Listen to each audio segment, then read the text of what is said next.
Welcome to the McFeely Mess podcast at Inforum.com. In-depth conversations and opinion covering a variety of topics from the world of news, sports, and more. Here's Mike McFeely. All right, welcome to another episode of the McFeely Mess podcast at Inforum.com, coming to you live. Well, not live, I guess it would be recorded and direct on Tuesday, June 4th from beautiful Vic's Lounge in Moorhead, Minnesota, 1 week ahead of the June primaries in North Dakota. That's going to decide basically who's going to be the next congressman and the next governor of the state of North Dakota.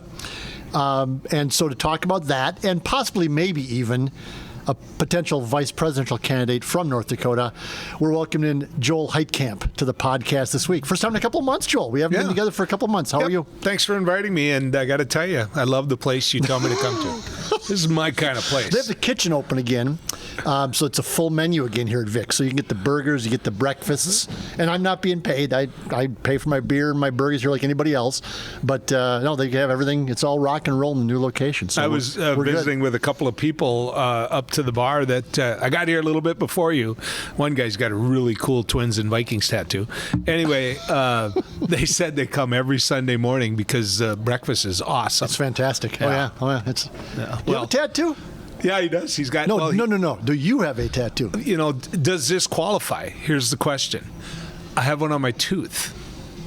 What? Yeah, I have. There was a lady that made the crowns who I'd never met, but she knew me through News and Views, and she called me and said, "Okay, this is going to seem weird, but I personalize crowns, and so if you'd like a Viking or a Harley Davidson logo on your tooth, I can do that. I can tattoo." And she said, "I can tattoo your tooth." Oh. And she goes, okay. "Which one do you want?" And I said, "Surprise me." Well, let's just say I've got a Minnesota Viking tooth in there somewhere. Good. Yeah. So when the archaeologists in 1,000 years find your skull in the ground, they're going to see a Minnesota Vikings tooth. It always shocks because one of the biggest group of people that they go through at my dentist shop is teeth cleaners. And so, you know, she gets in there and she's scraping around and she's always like, "Oh, well, that's interesting." Isn't it? Yeah. I said, "I haven't seen it in years." Would you want a tattoo? Oh, yeah. Like a quote unquote real tattoo. Yeah, Would I've you always wanted one. Sue got one recently, and she didn't just get one. I mean, her whole arm is tattooed, but She have a sleeve? yeah. Oh, Yeah. really? It goes, I mean, it isn't like every bit of it's covered, but it's like circular, like a vine of flowers. Ah, okay. And she's got a flower for every one of the grandkids. And okay, I get to tell the story. So then her mom liked dragonflies, so that's on there. So she remembers her mom. Then she comes home and her dad was a heavy equipment operator. So she's like, "Well, I wasn't going to put a payload or a dozer on there." She says, "I didn't know what I'd do with Dad." And I said, "Well, okay, you got dragonfly, you got flowers, you got a vine." She goes, "Yeah." I said, "What did your dad run?" I mean, well, he ran caterpillar. There you go. There you go. So for once, I look smarter than her. One day. I'd also like a tattoo. I don't have one. I've also told my wife and daughter I'd like to get one someday, just for the hell of it. You know. And I haven't landed what I want to get. It's going to be nothing. I'm not going to get like a Mike Tyson face tattoo or a teardrop or anything like that. But my wife is like, "Well, okay," and our daughter Emma just goes apoplectic when I bring this up. "Why would you want a tattoo? That's so stupid." Oh, it's like, well, why? What difference does it make? I just want a tattoo that's, you know, maybe one will say Emma or something. I mean, Right. You know, I mean, what's the, I just don't get a tattoo. It's like, so she's all riled up. So at which her, means that I am going to get a tattoo because she doesn't want me to get one. So at her age, for her not to have one is not the norm. I mean, most A lot of kids do, yeah. At her age, they do. I know my daughters, at least one of them did right away. It's one of the most god-awful ugly tattoos you could have. She's got like a ring on her toe. Oh. And I think the person that did it was hammered. I mean, it's like one Lord. big glob of ink, but you know, at least I'm not telling people publicly. At least thousands won't hear this. Yeah, so exactly. It's good. All right, let's get to work here. So, you want to talk Burgum? Sure. I'll leave it up to you. Sure. You want to talk Doug Burgum? Okay, Yeah. because that is, I've written so much about it the last several months that I almost feel like I overdo it at times. But then again, the governor of North Dakota, well, I'm doing air quotes, the governor of North Dakota could be the vice presidential candidate for Donald Trump. So I don't know that we can overplay talking about Doug Burgum. It's odd. It just doesn't happen that a guy from North Dakota is in this conversation. Well, your article, the one you wrote about, did he fool us all? Was this always the original strategy? That one got everybody talking. That one, if you think you were writing too much about it, I would argue no. Because it got people talking about it. Is Mike right? And I don't know in terms of Doug, I think he could be the running mate because Donald Trump loves subservience. Is that a word? That is. You're the wordsmith. Word. I mean, Donald Trump loves those people that'll press their lips against his, well, it's a podcast, press their lips against his ass and kiss, and that's what Doug Burgum's doing right now. Yeah. And it's not just that, but Doug Burgum now has got to the point where he has gone down the MAGA wormhole. It's not just, I like Donald Trump's policies or, put aside all the stuff that he did at the mean Twitter. If you put that aside, look at his policies. Doug Burgum is now to the point where he was on the national shows after Donald Trump was convicted of 34 felonies. Doug Burgum was saying, this is a sham trial. And he said, the people are not going to stand for this. They're going to rise up and fight. He's talking about the American public. That's in a whole different league. And he attacked the jurors, by the way, as well. Doug Burgum attacked the jurors who were sitting on the 12 people who Donald Trump's lawyers selected, by the way, helped select. So Doug Burgum has crossed the Rubicon, or whatever the phrase is.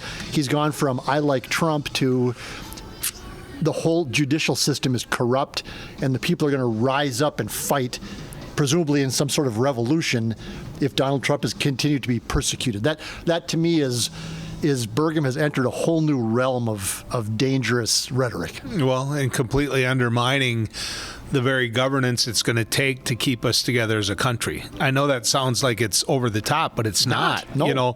If you look at where Donald Trump has gone, number one, from the executive side, he claims that the election was stolen by Joe Biden, that they cheated. Okay, then if you look at the legislative side, he tried to completely overthrow the government. I mean, the insurrection that he caused on January 6th that he encouraged, and I would argue that he planned, was an attempt to overthrow the legislative side of government and the duty they had. Now you look at, from the judicial side, what he's doing, not just stacking the Supreme Court, which really was already overthrowing the judicial side of people's civil rights, but you add in the fact that they have endangered the lives of 12 people. I mean, literally blown apart. Those names are going to become public here soon enough, by the way. They were the jurors' names were protected while the trial was going on. That's going to end soon. And those 12 people are going to be exposed to all the shit that's going to come with being a juror that found Donald Trump unanimously guilty of 34 felonies. And Samuel Alito is mad because his neighbor knows who he is. That's right. Think about that. There's such a difference between the haves and the have-nots when it comes to all of this. And I can't believe that Doug, in the end, is going to look back at his body of work, or the people close to him, I should say, and be proud of him. I just can't. I've heard a lot about his mother. I only met his mother a couple times, but she seemed to me, and when she's described to me, to be the type of person of character that wouldn't really allow something like this, or at least would talk to him and say, Doug, don't sell your soul here. But he has, and it's no going back now. He's all in. No, he's all in, and that's it. When he was using the word sham and all of those things, you kind of go, well, that's a dangerous place to go. But I want to keep harping on the fact that he is attacking the 12 jurors, because those people are not the elites. They're not people in positions of power, as you said. It's the haves and the have-nots. They are not people who signed up for this. They were selected for this and did their public service, which many Americans do every day. They're just regular people. They are physical therapists. I looked up their occupations. They're physical therapists. They're investment advisors. They're just regular people. They're just they're you and I. They're the people sitting at the bar here at Vic's that were selected to be on this jury, and Doug Burgum and the Republicans are putting those people's lives in danger. And at the very least, they're upending their lives to the point that it's never going to be the same for them. No. It's just their lives are going to just be completely overturned in multiple ways. That's just wrong. That's wrong. And aside from being dangerous, it's low. And it's just, it's one thing if Doug Burgum attacks you publicly, or he attacks me publicly, or he attacks whomever who's in the public eye publicly. But if he's attacking, your fifth cousin, that's a whole different situation. Got drawn out of a hat to come do their civic duty and lost money doing it, like every juror does. Where Doug has gone so far afield here is that he's subservient. It's one thing if he truly believed all of this. I never thought that he did. I still don't believe that he now believes in anything. I don't know that he has this foundation, this core that he's governed off of now. He got beat up by the Republicans in the North Dakota legislature. Excuse me, he never could govern because of it. And that was somewhat of his own making. He didn't build up a base in the Republican Party. He went directly to the primary in North Dakota, used the money he could to overturn one of their own in Wayne Stenjum. That's politics. That's how the Republicans make the rules. He had every right to do it. But they hated him for it. The Republicans in the legislature hated him for it.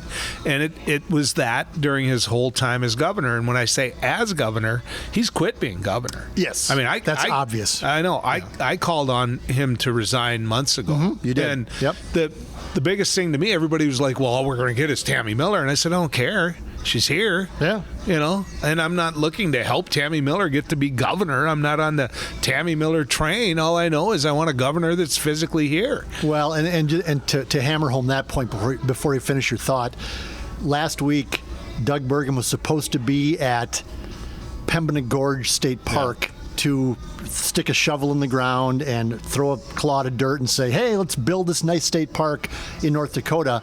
And he was going to do it surrounded by a bunch of local kids from that part of the state. And the day of that dedication, I think it was Friday, the governor's office sent out a new press release saying, it didn't mention that he wasn't going to be there, but it said it's just going to be kids being there. And when one of our reporters, April Baumgarten, called the governor's office, they said, well, he's in New York right now, so he can't be at the dedication. So literally, I know it's just a ceremonial, moving dirt. It's just a thing that governors do, But he chose to be in New York City, shilling for Donald Trump, as opposed to being in North Dakota at the groundbreaking of a state park. Yeah. And that again, not a major thing, but it shows where his priorities are. Well, and I can understand it if he's running for president. I get that. You're running for president. You have to be there to do this. But he's not running for president. Nope. He's sucking up to hopefully be vice president. And so you can't tell me that I need to be in New York anymore. You don't need to be in New York like you needed to be at a debate in Iowa. You need to be at the Pembina Gorge. You need to be at a place where young kids are expecting their governor to pick up a gold shovel and make history too. He doesn't care about North Dakota anymore. That's over. North Dakota's given him the title he needed in front of his name to say, I'm a governor, even though we all know he's not a governor anymore. That being said, here's a man that I think in the end, for a while now, prior to this run, didn't care about North Dakota. Oh. No, I don't believe he did. Oh, really? I don't believe he did. I think last session he checked out, that there was no agenda by Doug Burgum, that he knew he was never going to run for governor again, that really when it came down to what his priorities were, there was no, hey, we've got an infrastructure bill here, so let's take that infrastructure that the federal government is giving us and let's do this and do that. The governor used to be the governor's budget that we operated off of.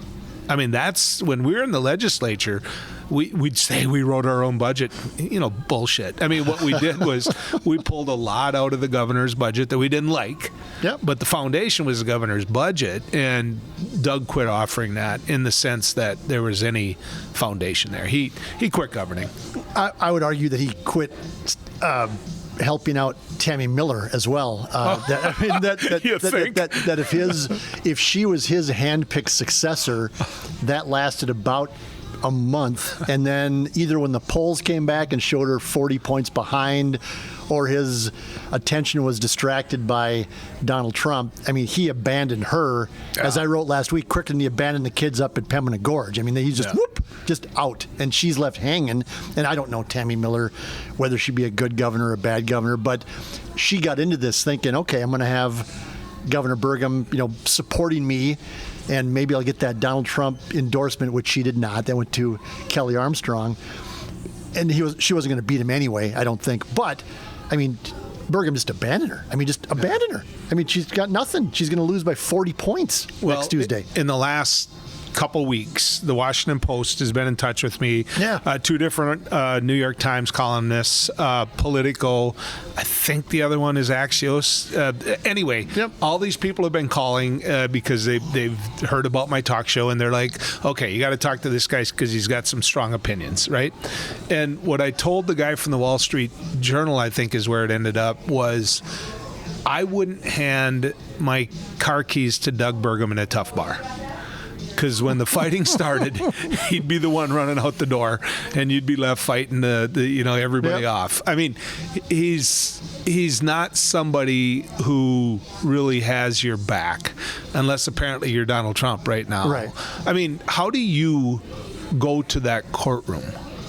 I mean, did he sit right next to Ivanka or Melania? They weren't there. Oh, that's right. Yeah, they didn't show up. They weren't there. Yeah. But there's he was Doug, Trump's surrogate wife. and he got the memo: blue suit, red tie. Yep. So, I've had many people say, "Okay, so." We just didn't know who Doug Burgum was, or we thought he was somebody different, that he was the moderate Republican in Fargo, and he rebuilt downtown Fargo and all these things. But you said a moment ago that really he never had any base, or now you believe that he didn't really have a base of foundation. Yeah. So did Doug Burgum change, or does he just kind of stick his finger up in the wind and say, this is what's going to allow me to be elected governor first and now vice president? Yeah. I like to think that I have a foundational base of values and morals that aren't going to change no matter what's going on around me. You're the same. I know you have basic values and basic morals that are not going to change. Our opinions of things might change. Our view of the world might change as we get older or as we have new experiences, but the foundation is going to remain the same. If it doesn't, that's a scary damn thing, that if my values change, right? So Doug Burgum, you're saying just you don't think now ever really had any foundation, or is he a different person than he was when he was Doug Burgum, tech genius who was rebuilding downtown Fargo? I think that when he was, if you talk to people that worked with him at Great Plains and later on Microsoft, I think you're going to hear somebody described as he'd get us in a room, ask us our opinions, use words like team building, and then he'd do what he made his mind up he was going to do before he went in that room. Now, he owned the company, so that'd be tough to complain about. And he had a job because he owned the company. But, here's the thing about Doug with his foundation. He found out for the first time once he became governor where the true power in the Republican Party is. And I'm not talking about Donald Trump. That came later. Yeah. But he knows who Harold Hamm is now. He's in business with him, right? By the way, right. Yeah. But Harold Hamm, I believe that he's in play now because of Harold Hamm. I don't think that I don't think it's Bill Gates like people are talking about. I think it's Harold Hamm. I think Harold Hamm has the ability to text the Donald in about 2 seconds and say, "Hey, I want you to take a look at this Burgum guy. If I say jump, he asks how high, and so this is the guy I want you to consider." And of course, Trump's broke. Yes. I mean, correct. Lost in all of this, people forget the fact he's broke. I mean, he's selling Bibles, he's selling tennis shoes, And have you bought one yet? By the way, have you bought a Bible yet? No, that which one was gold? was the Lee Greenwood Bible? Was that the one? Or was it the tennis shoes?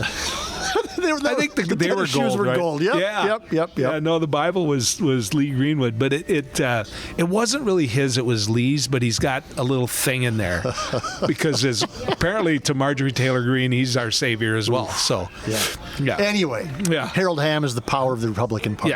Yes, and he likes Donald Trump or Doug Burgum, and he has the ear of Donald Trump, and so I think that played well for Burgum, but in his time as governor, he found out who the power brokers are nationally. Okay. And this was always his goal, was to be on the national scene.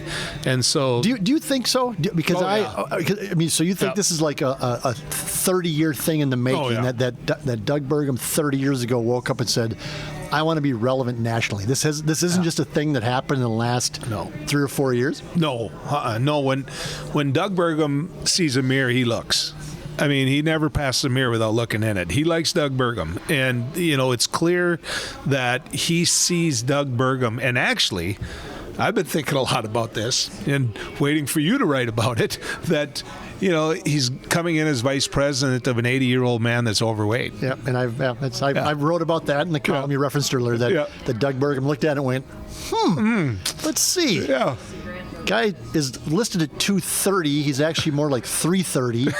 He's 80 years old. He eats McDonald's hamburgers and drinks Diet Coke and nothing else. And he hasn't, walked more than a block in the last 50 years. Yeah. And so Doug Burgum is not stupid. Nobody's saying he's dumb, but he looked at that and went, okay, I'll take that bet. Yeah. I'll take that bet.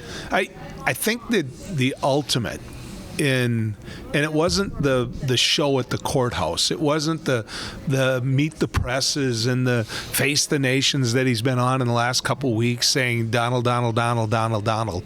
I think one of the tells for me with Burgum and Trump was that picture of him at Easter in Mar-a-Lago, that video, where he just was so happy to be there and had no idea where to go. He's just like, okay, we're here. And nobody knew who he was. And they're like standing in line, he and his wife going, okay, where do we go?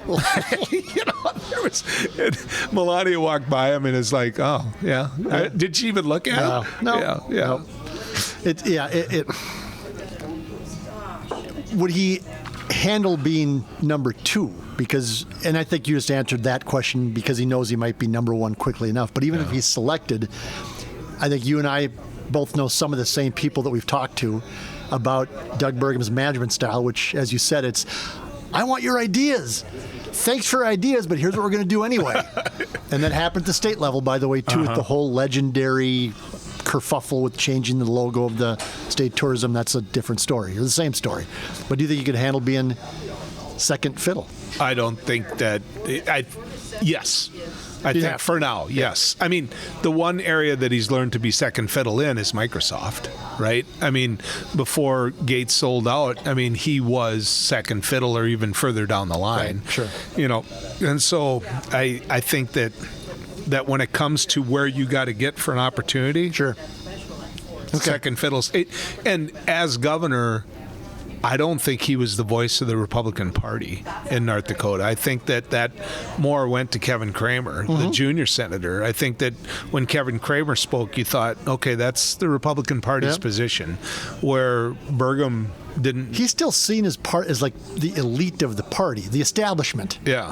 Gary Emeneth just had a column in the Forum about how John Hoeven and Doug Burgum are the establishment of the Republican Party. And I've never really seen Burgum as part of the establishment because he thumbed his nose at the establishment by going around it at the convention or whatever it was at the primary years ago.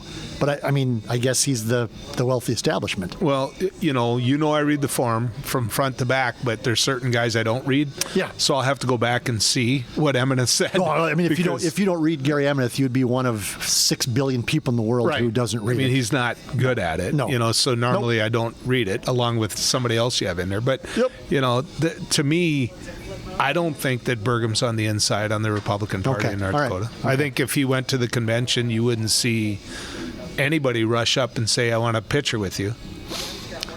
Are we missing something here? and I don't think I've asked you. Maybe I've asked Jack Zaleski or Jim Shaw about this, or Clay Jenkinson perhaps. But this is a guy from North Dakota. This is a guy who is from Arthur. This is a guy who was based for a long time in Fargo. I mean, he's a guy that we know around here. You and I are not going to see his world politically the way he sees it, but are we missing the fact that he's like a local guy who could be vice president? I mean, this is a huge story, and you and I are criticizing him regularly, I would say. I don't know if anybody else is really stepping up to defend him. I mean, have you heard anybody locally step up? And Nope. so are we all missing this? That, you know what, this could be a vice president from North Dakota. Shouldn't it be a good thing? Is like, maybe my question is, shouldn't this be a good thing? Well, the only people that defend him do what you're questioning. Where I had somebody in the Matter VFW hall come up to me and say, you know, you're pretty hard on Burgum. Do you realize North Dakota can have a vice president? Right, yeah. And so that was his take. And I said, you know, yeah, I get that. I just want a better vice president. You know? So I'm not apologizing for it. But I have a hard time with that. And again, given the fact that my politics are what they are, I'm never going to say, oh, yeah, I love that policy of drill, baby, drill. Yep, keep it up. Yeah. Yep, kill every animal out there because they're, living on human, whatever. I'm just not going to go with that. Dirty the water, dirty the air. Yeah. I want dirty water and dirty. I'm never going to go along with that. Yeah. But it just seems like it should be. Like we should be going, well, I mean, he could be a vice president from Fargo, North Dakota, which would seem to be a positive thing, but it's just not. That's a national office, and I look at it from the sake of our nation. And I think that Doug Burgum being vice president of our nation is bad for our nation. Okay. And so I could care less whether he's from North Dakota or Manitoba or Hankinson. Doug Burgum being in that chair with what he's become, what he's allowed himself. And who would be his boss. Yep. With what he's allowed himself to become would be bad for the nation. So I could care less if he is my first cousin. Okay. All right. Fair enough. Yeah. Have you had anybody of substance other than the guy in the Manitoba VFW come to you and say, hey, wait a second here. Doug Burgum should be our choice because of A, B, C, and D.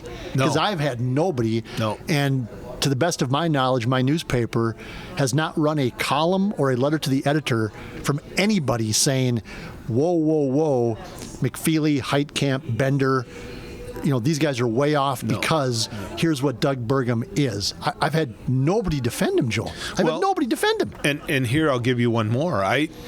Because you were in my line of work, and quite frankly, you still are. Sometimes when you write or when I say, we'll get pushback from a potential buyer of advertising. Yeah. And I don't know about you. It's nothing. Yeah. I mean, nothing. And maybe they like the fact we're just talking about them. Well, it could be. It could be like your article. It's playing out perfectly for him. I don't know. Trump was brilliant at that. But I don't think that there's a huge Doug love out there. I don't think so either. Because one of the things that he would brag about when he was running for president was, well, I got whatever it was, 67% of the vote in North Dakota, the highest percentage of any Republican governor in the country.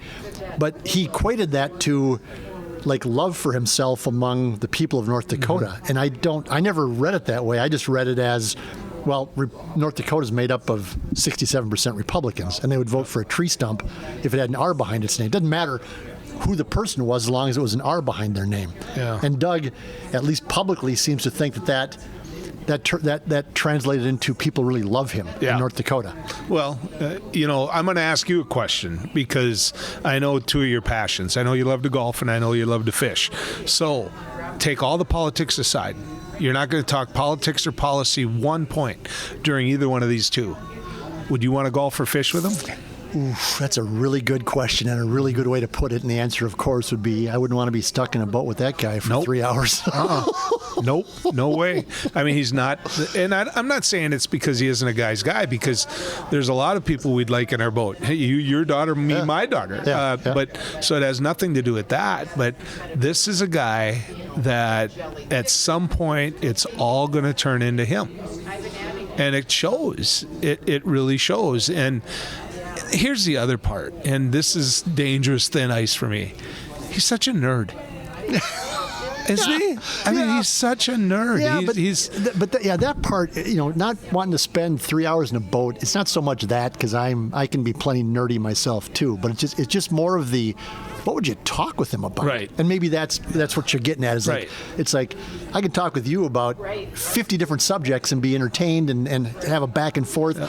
I can name 10 other people that I can sit in my boat with for 3 hours, and the BS and the jokes and the stories would never stop.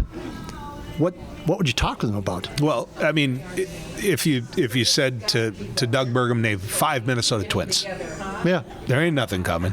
He'd get 2 maybe, right? If you said to Doug Burgum, name 5 Minnesota Vikings, who's that guy we just drafted? Oh, we just signed this wide receiver. Yep. So, I mean, he's not that kind of guy. I mean, I don't believe he spent all this time on roofs chimney sweeping. Okay? I think he's trying to redefine himself.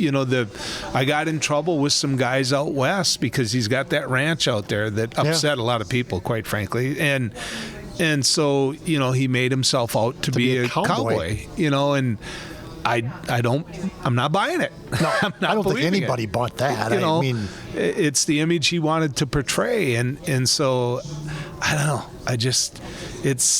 He wants to be this guy's guy, and he isn't. Yeah. Okay. Would you spend 3 hours in a boat with Donald Trump? Yeah. That'd be something. In a heartbeat. Wouldn't you? Yeah, because whatever you think of the guy, and he's dangerous as hell, and he might end American democracy, but there would be no shortage of things to talk about. Oh, I'd love to be in a boat with 3 hours of Donald Trump. Oh my God! Yeah. And one of us two in the end might be looking for the anchor. Jeez, but Lord! But no, I think it'd be interesting. But the stories he could tell is the point, right? Yeah. I mean, the guys. As long as I promised him or he promised me, there's no recorder. Correct. Yep. Just it's completely off record. I'll never quote you. Yep. Let's just talk. Yep. Yep. And what did you even eat one of those steaks? No. I mean, is Joel from the Old or New Testament? No, that'd be interesting. Yeah. Because that'd be pretty good. If Doug Burgum is not selected, do you think he's going to be selected as the vice president? If I had my last $50 in my pocket, no. Yeah. I think that he's got energy secretary written all over him. Okay. And I was going to ask, so if he's not selected vice president, then does he settle for the I go back to my energy Harold secretary? Ham theory. Yep. It's all about Harold Ham. Okay. Harold Ham wants that guy that's drill, baby, drill. He doesn't want the world to know that he's making record profits and that more barrels a day are being pumped than ever before. Yep. He wants the spin out there, and he hopes to get that from a guy like Burgum. And he will get it from a guy like Burgum. And with Kelly Armstrong, by the way, in the governor's office, North Dakota is going to become there's going to be oil derricks on every square inch of land, including public lands. Kelly's profited a lot from oil. Oh, he's in a lot of ways. Mm-hmm. But in Doug Burgum's case, when I was encouraging him, and I met with him to consider running as an independent, which is where I thought would be his strength. The Doug Burgum I knew then and talked to many times then was a Doug Burgum that I really believe would not allow people to drill on public lands. I really believe that about him. I don't believe that anymore. I think that you'd see rigs on national parks. I think that you'd drive through with your grandkids someday, Mike, the Badlands and say, oh, really? Yeah. They drilled one there? Well, they're going to have that nice Theodore Roosevelt library that Harold Ham funded, and you can look out the big picture window out looking over the Badlands and see 12 oil rigs right out in front there. Yeah. Exactly. Yeah. And I think he's that person now. And when I asked him to consider running for governor, that was something I believed he never would be. And that was really, really important to me because I love my state.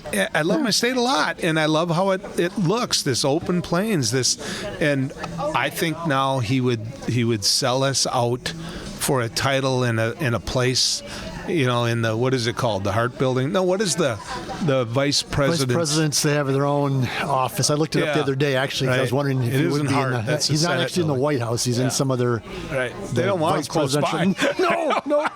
Which might fit him good too. Yeah. Do you regret those conversations? in 2015 or 2016 that you had with Doug Burgum about being governor of North Dakota? Yes, I do. I don't think my conversations did anything. I think he had made up his mind that he was already going to do this. But that was part of it for me because I knew he was going to do this. I knew it. I could feel it. Of course, I know people in his life. And I knew that one of the things he wanted to do was run for governor. And so if he was running for governor, I really wanted him to be independent-minded. And he actually started out that way. But, man, I think more than anything, what took him over was he wanted to be liked. Okay. Good governors could care less if they're liked. Good governors often are naturally liked as well. Right? There's some charisma there. Right. That There's a ton of things I voted against when Ed Schaefer. I was going to say Ed Schaefer. His politics stink. Yep. I think Ed Schaefer's a nice guy. Yep. I think he's a good man. He was in the governorship when I was in the legislature, and his budgets and what we fought and tangled on were always there. But I'll tell you what, he'd pass the boat and golf test. No, absolutely. Oh yeah. To me, there's Ed Schaefer could care less whether John Dorso or Gary Nelson liked him. Yeah.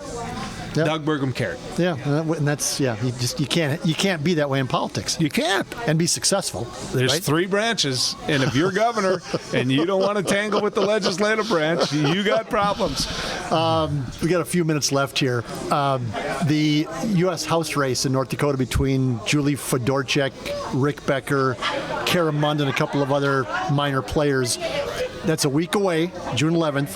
How do you see that playing out? Is Julie Fedorchak going to win that? I think that the strategy that happened made it so Julie Fedorchak is going to win it and win it going away. I think that Becker's play was, just what you said about Tammy Miller, that when Trump endorsed Fedorchak, and of course Harold Hamm is writing these big checks, so people like where you work and where I work are digging it because money's coming in, on behalf of Julie Fedorchak. But I think that ended it for Becker. And the strategy clearly was, if you're Kara Mund, you get in this race, Becker and Fedorchak go toe-to-toe. They tear each other down. There's a group of Republican women out there. The Democrats are going to cross over. And so this whole pro-choice fraction is going to get me through. All I need to do is get to about 33%. Yep. And that's not going to happen. No, will not happen. She might. What do you think Kara Mund's going to get? I think 10 to 15? I think 15 is their mark. 15%? Yeah. Okay. I think 14 was the last number I saw. Are you disappointed in that? I mean, I think Kara Mund would be the best. No, I think she'd be the best candidate. I think she'd be the best U.S. congressperson for North Dakota. I think by far she'd be the best congresswoman. I think Fedorchak is someone we'll see if she grows into the office. I think that she is very much susceptible to the powers that be. Yeah. For lack of a better way of putting it. And she's been on the Industrial Commission, which means that she's that's her world. That's right. If you're Harold Hamm, you bought yourself a congressman. You already bought yourself a senator with Kevin Kramer. You got a congressman now. Might have a vice president. And an energy secretary, one of the two, if he wins. But I don't know. It is what it is in North Dakota. I hope that Trygve Hammer, who is this tough old military guy, and another good man. Yep, can because we had her in. We had Fedorchak in with those other 3 candidates in a debate, and she came in 4th. And I asked that of people from both sides of the aisle. I said, okay, grade that debate. And she came in 4th. Now, Alex Balazs, the endorsed candidate for the Republicans, who I couldn't agree less with, actually did really well in that debate, presenting his case, sounding like somebody in command of issues, knowing the names, those type of things. But other than if somebody educated her, I'd be willing to bet a cold beer here at Vic's that Julie Fedorchak doesn't know what a price of bushel of soybeans are right now. That would make her give her something in common with the representative from Minnesota's 7th district, in which you're now sitting. Yeah. Huh. She doesn't talk to me anymore after I asked her that. Talk to anybody. I miss her. Is she ever here? I mean, what does she do? What does Michelle Fischbach do? She's for the kind of 7th getting district? beat up from her own side of the aisle, too. Yeah. Oh yeah. I mean, could she lose that thing? No. Okay. No, but she's just irrelevant. We had Colin Peterson. You know, I've talked about this before. Colin Peterson was an absolute giant in the U.S. House in terms of the Farm Bill, in terms of ag policy, in terms of all the things that are important to Minnesota's 7th District.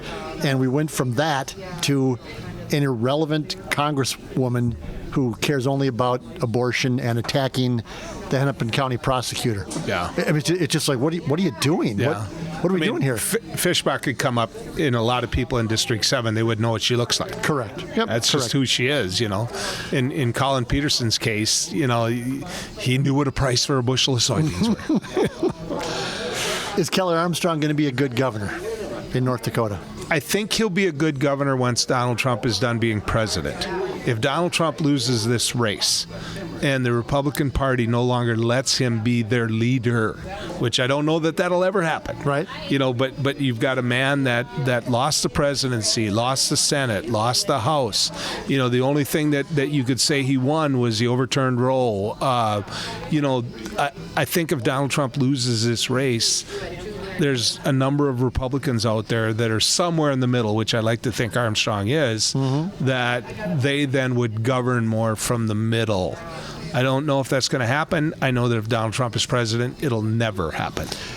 Donald Trump won the Supreme Court. And you're referencing that with Roe versus Wade. But the ramifications of the current makeup of the Supreme Court are going to go on for decades in this country. That was Mitch McConnell. That was politically. It was it was two things. It was Mitch McConnell, and it was Ruth Bader Ginsburg.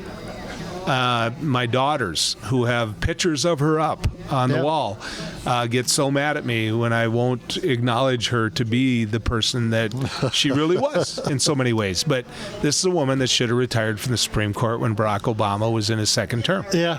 She didn't. Yeah. She was sick. She'd come back from it, but she was an older, frail lady, and she heard things a lot. And so I just... what do you say? It's over. It's done. Yeah. I'm not for expansion of the Supreme Court, but I will tell you this. If there was a measure in front of me and tomorrow that said term limits on all of these courts, I'd sign it in a heartbeat. Yeah, I think that'd be a wise thing at this point, right? 10 years. Yeah. 10 years. Yep. Go. Goodbye. Have a good life. Minnesota State Supreme Court does that. If there's an age limit, and that age limit, you get into a difficult situation is, are you incapacitated automatically if you're 70 years old? I don't know that you are, but a term limit is, there's got to be something there, especially for the Supreme Court, regardless of whether you're lefty or righty. It's just, oof. Have you seen any polling that shows where the independents came down on these 34 felony counts he was convicted of? Yeah, they're unhappy. Yes. Really? Yes. So there are people out there that are. But I mean, is it going to make a difference? I don't know. But the only needs independents- about 3%. I know. Yep. But the numbers don't look good in the South, the Sun Belt states, right? Arizona, Nevada, Georgia. Wisconsin, Michigan, Pennsylvania look okay for Biden. I mean, at least he's. But he wins those three. He wins. Okay, he's within the margin. The numbers are there, right? So, and then you look at some of the Senate Democrats polling. Yeah. Wisconsin, Pennsylvania, Michigan, Democrats are winning all those races. Yeah. Not winning, they're polling ahead. Yep. As of right now. You're not Ruben Gallego in Arizona polling ahead. You're not going as to of beat now. John Tester. You're not going to beat John Tester. You're not going to beat a man that could walk into here to Vic's right now and buy everybody a beer and just look like he belonged. Yep. John Tester is the opposite of Doug Burgum. Would you spend 3 hours in a boat with John Tester? Oh, you probably have. I donated to John Tester. You've probably been on your pontoon before. Fundraiser here in town. I was at it. John, I have his cell. Do you want it? But no, John. Okay, best John Tester that I've seen this year on his social media. You notice because I click on it all the time. I follow you on social media big time. But on the eclipse, right? Yep. So there's a guy somewhere. I don't know if it's in his shop or his house or wherever, but he's got sunglasses on and he's looking as though, I want to see the eclipse. And then John Tester slowly walks in front of him. So you got this, 350, 375-pound man just slowly blocking the sun. Blocking the sun. Very nice. It's so good. Very nice. That's John Tester. Yep. You're not going to beat him. Part of the problem, and this we're getting way into the weeds, we got to wrap it up, but same thing is happening at the state level in a state that Republicans could win elections in Minnesota. They could. Mm-hmm. They keep putting up the worst possible candidates. And that's they can happening. play basketball. Yeah, they could at one point, but it's the same thing in all these other states as well. Wisconsin Republicans could not have put up a worse candidate if they tried. He lives in California, and they put him up against Tammy Baldwin, and maybe she wasn't going to lose anyway. But I mean, really? But okay, look at Tammy Baldwin in that state. What's his name? Johnson, the other senator. Yeah. Right? I mean, probably one of the worst United States senators in the history of the United States Senate. Yep. And then you have Tammy Baldwin. So you've got one of the most conservative guys in the world. You have one of the most liberal women in the world. You've got a woman who is openly gay. Yeah. You know, and you've got a guy who is against anything gay. Yes. And they're both United States senators from Wisconsin. Yeah. Yep. Well, So when we say swing state, I think that's that fair. would be it. Yeah. I think that's fair. That would be it. Yeah. All right, we got to wrap it up. Joel, thank you. Thanks for taking time This again. is fun, We always Mike. appreciate Thanks. it. Joel Heitkamp of, I didn't even mention, KFGO Radio, the News and Views Radio Network, and you can read his work, and he sounds like you're putting a blog together about some of the stuff we've talked about, some of the interviews you've done nationally at KFGO.com. Just find the blog area, click on it, you can read Joel's work there. This is the McFeely Mess Podcast, inforum.com. Thanks for listening. Thanks for listening to the McFeely Mess Podcast at inforum.com. For more podcasts and columns, head to inforum.com and search Mike McFeely